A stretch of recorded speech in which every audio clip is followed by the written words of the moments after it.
우리 사랑하는 도영교회 3D 중고등부 모든 공동체 여러분 모두 반갑습니다. 오늘은 특별히 친구 초청 잔치로 우리가 예배를 진행하게 되는데 여러분들 친구들한테 다 얘기하긴 했죠? 우리 교회 이런 행사 있다, 와라 얘기는 했죠? 네, 그럼 됐습니다. 이제 여러분들이 앞으로 살아가는 그 학교에서, 학원에서, 친구들 앞에서 여러분들이 예수 그리스도를 보여주고 하나님의 사랑을 흘려보내는 교회 3D 중고등부가 되기를 소망합니다.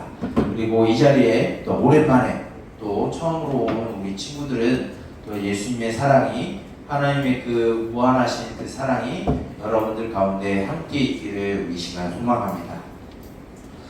여러분, 우리가 살아가면서 제일 필요한 게 무엇일까요? 네? 실생활에 물이죠. 돈 누가 목사님이라고 그랬는데 아부하지 말아요.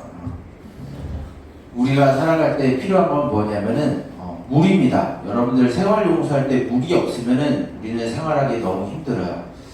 여러분들 우리가 목마를 때 우리 체내 안에는 몇 프로가 물인 걸로 알고 있죠? 뭐 누군 70이라고 그러고 누군 90이라고 그러고 아무튼 엄청나게 많은 부분을 물이 차지하고 있습니다. 우리가 갈증을 느낄 때 몇 프로의 물이 부족할 때 우리가 물을 마시게 되고 갈증을 느끼게 될까요? 목사님이 알기로 2%로 알고 있는데 2%가 부족할 때 우리는 갈증을 느끼게 됩니다. 그래서 우리는 물을 마시지 않고는 우리는 살아가기 힘들겠죠. 뿐만 아니라 여러분들 운동하거나 외출하고 특히 이 더운 날씨에 여러분들 목사님이 제일 많이 하는 거예요. 이 더운 날에 하면 뭘 하죠 우리? 샤워를 하죠. 샤워를 여러분 뭘로 하죠? 샴푸로만 해요? 물을 안 써요? 물로 우리가 씻죠. 생활 용수합니다. 또 여러분들 부모님을 대신해서 설거지 하죠. 설거지 할 때 여러분 뭘로 써요? 그냥 세제로만 써요? 물 쓰죠. 그리고 여러분들 좀 이건 비위생적이지만 여러분들 용변을 보고 난 다음에 그거 뒤처리할 때 뭐가 필요해요? 물이 필요해요. 그걸 내려보내야 되니까 물이 더 필요합니다. 우리에게 이 물이라는 것은 너무나 소중하고 우리 일상생활에서 빼놓을 수 없는 게 물이에요. 그런데 여러분들 이 물을 지금 우리가 살고 있는 이 수도권 안에서 이런 생활용수를 얻기 위해서 우리는 어느 물을 갖고 오는지 여러분 아나요? 한강의 물을 사용합니다. 한강을 써요. 한강을 사용하는데 우리가 한강을 통해서 이런 엄청난 이 생활용수들이 우리 서울 인구만 해도 한 목사님이 알기로 한 1000만 명 정도 되고 이 경기도 인구까지만 하면 한 2,500만, 2,400만 정도가 이 수도권 안에 살고 있는데 그 사람들이 사용하는 생활용수들이 다 어디에서 나오느냐? 물론 지류들도 있지만 크게는 한강의 물을 사용하게 됩니다. 그런데 여러분들 한강이 지금 우리가 한강 나가면 엄청 크잖아요. 그렇죠? 근데 한강이 어떻게 시작하는지 여러분 알아요? 한강은 쭉 거슬러 올라가게 되면 여러분들 양평 땅에 양수리라고 있어요. 양수리가 무슨 뜻이냐면은 남한강과 북한강이 만나는 곳입니다. 네, 그래서 거기에서 또 거슬러 올라가면 남한강 쭉 올라가면 여러분 태백산이라고 알아요?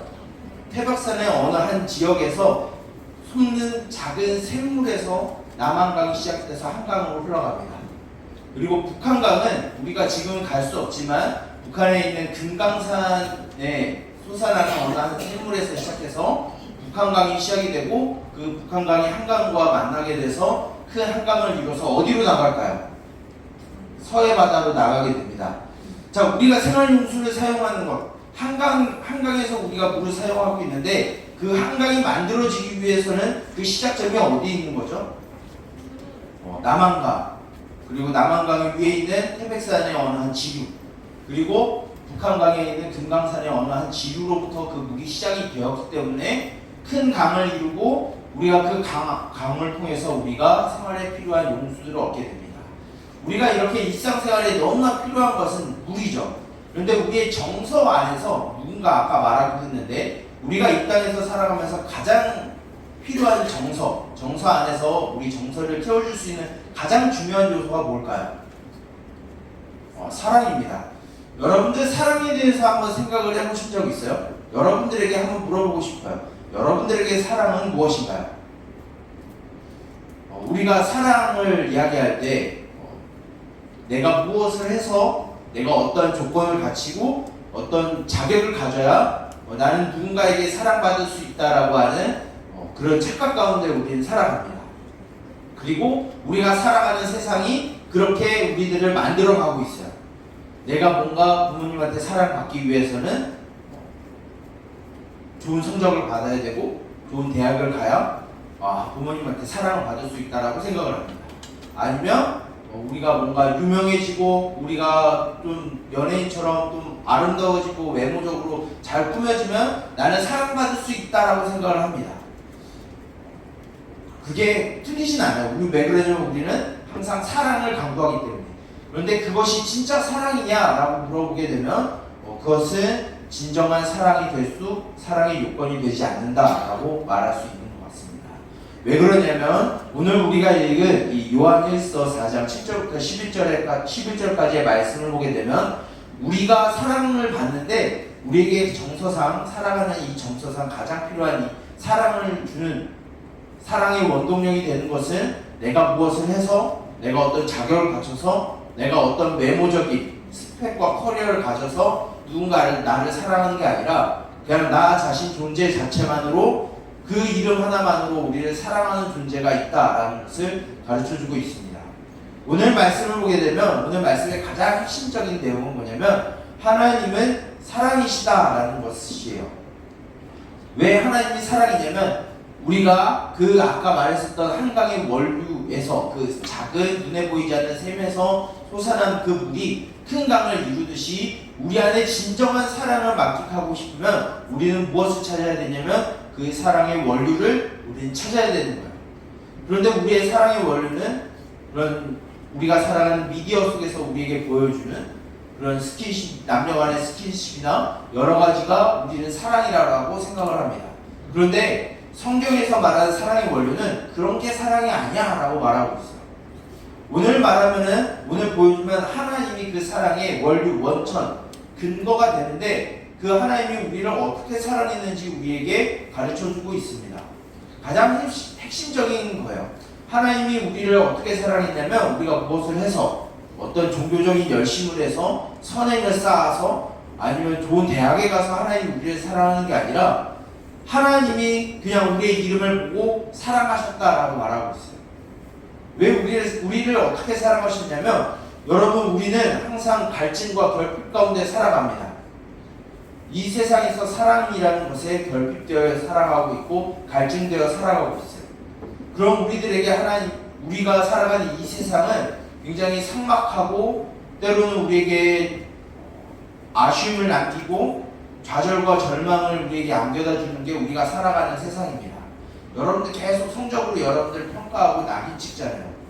그것이 그 좋은 것을 얻어야만 내가 좀 살아가는 존재라고 생각하잖아요. 그런데 하나님은 그렇지 않다라고 말하고 있어요. 하나님은 그저 그런 삶을 살아가는 우리들이 죄악 가운데 살아가는 자들이고 그 모든 삶에서 우리를 건져내시기 위해서 하나님이 누군가를 보내주셨는데 그분이 바로 예수님이다 라고 말하고 있어요. 바로 하나님이 우리를 사랑하시는 방법은 바로 예수님을 우리에게 보내주셔서 우리를 사랑하시는 증거로 삼으셨다라고 말하고 있어요. 그럼 예수님이 무엇을 하셨기 때문에 하나님이 우리를 사랑하시는 증거가 되었을까? 우리 좀 생각해 볼 필요가 있는데 예수님은 원래 하나님이십니다. 그 하나님이신 예수님이 우리 죄 가운데 살아가고 있는 죄와 사망과 절망과 좌절 가운데 살아가고 있는 어떠한 희망도 찾아볼 수 없는 우리 삶 가운데 찾아오셔서 우리가 당해야 되는 그 수치, 모욕, 죽음을 예수님이 대신 당하셨어요. 그리고 다시 살아나심으로 인해서 우리가 더 이상 그 죄와 사망과 좌절과 절망 가운데 신음하는 존재들이 아니라 이제 새로운 삶으로 새로운 새 인류로 우리가 다시 태어나게 되었다라고 말하고 있어요. 그것이 하나님이 우리를 사랑하신 표징이 되고 근거가 된다라고 말하고 있습니다. 여러분들은 지금도 하나님의 사랑을 받고 있어요. 우리들은 누군가에게 사랑을 받기 위해서 끊임없이 우리의 겉모습을 치장하고 스펙을 쌓으려고 하고 있고 좋은 대학에 가기 위해서 하고 있는데 하나님은 그거 상관없다는 거예요. 하나님이 우리를 먼저 사랑하셔서 우리 가운데 계시고 우리를 택하셔서 우리의 이름 석자 두 자를 다 기억하고 우리와 함께 하시겠다 약속하시고 우리와 지금도 동행하고 계세요. 그렇기 때문에 여러분들은 이미 하나님의 사랑을 받은 자들입니다. 여기 이 자리에 있는 우리 둥구둥구 친구들과 또 오랜만에 온 친구들 그리고 처음 온 친구들 다 우리 주 하나님의 사랑 가운데 있습니다. 하나님은 여러분들을 조건을 보고 자격을 보고 환경을 보고 여러분들을 사랑하시는 것이 아니라 여러분들의 존재 자체만으로 사랑하시기에 그 사랑의 증거로서 예수님을 우리에게 보내주셨어요. 이 시간 이 자리에 있는 우리 친구들 모두가 이 자리에 있는 우리 모두가 그 예수님의 사랑 가운데 살아가고 그 사랑을 말미암아 우리가 서로 사랑하는 자들이 되었으면 좋겠습니다. 우리가 하나님의 사랑을 받았으니 우리가 사랑이신 하나님께 속하였으니 이제 우리가 그 사랑을 보여주면서 또한 경험하면서 살아야 될 줄 믿습니다. 오늘은 친구 초청 잔치로 우리가 이 주일을 보내고 있어요. 우리 안에서 살아 움직이는 그 예수 그리스도의 그 사랑이 우리들 삶 가운데 흘러넘치기를 원하고 이 자리에 있는 모든 친구들에게 그 하나님의 사랑이 나타나기를 주님의 이름으로 축복합니다. 그래서 여러분들 삶 가운데 주님의 도우심과 그 복음의 능력이 여러분들 삶 가운데 나타나고 우리의 모든 삶의 영역 가운데 그 주님의 사랑을 나타내는 우리 모든 중고등부 친구들이 되기를 예수님의 이름으로 축복합니다. 기도하겠습니다.